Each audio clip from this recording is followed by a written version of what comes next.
Hey everyone, this is Han. He's my puppy.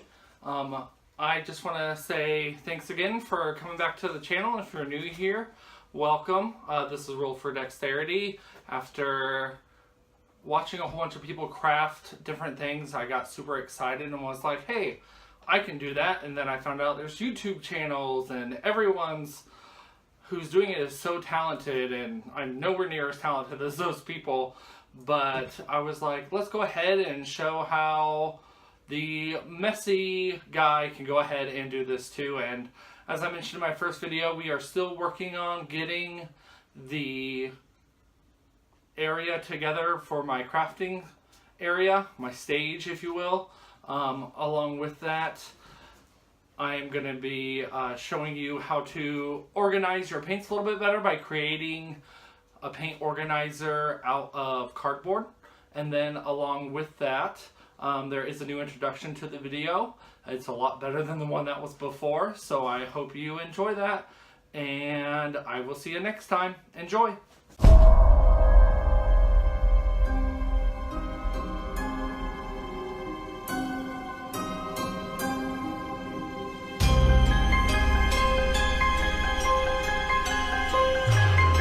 Okay, the first thing that you want to do is build a little organizer for yourself. You just cut cardboard and then you literally just hot glue it right on.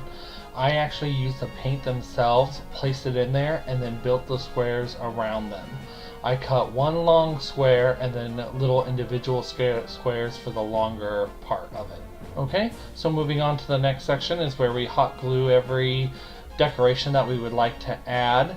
I decided to go ahead and add some of the bones of the bird things that were for sale at the dollar store.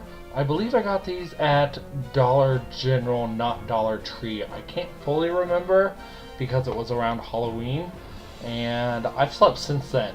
So it does take a little bit more hot glue than you would think due to the nature of the bones themselves protruding outward.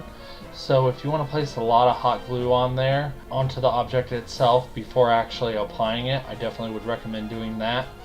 I actually just glued them on and then applied the hot glue later, and it still popped off. So I would definitely recommend adding either more hot glue or just dealing with what you'd have to do with little sections popping through like I'm doing right now.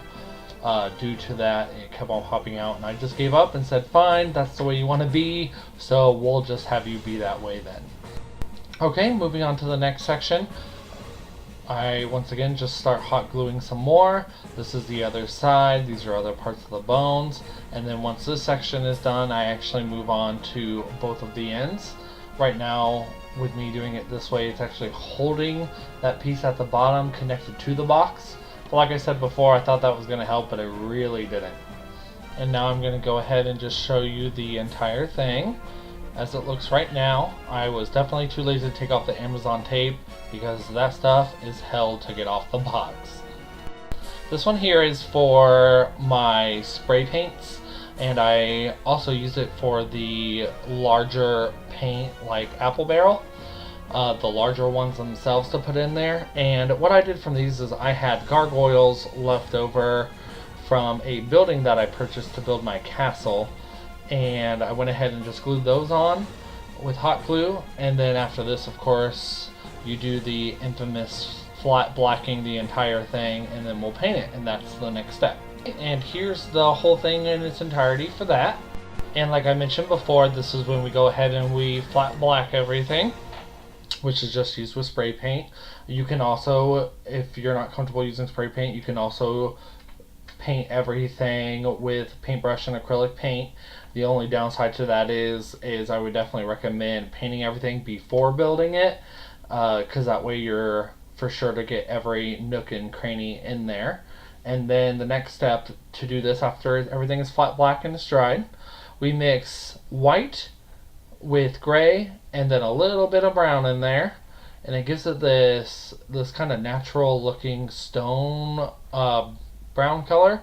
There's my dog Han, he's amazing.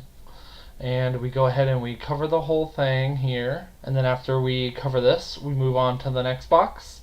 and then we will have our product finished and you'll be able to put your paints in it.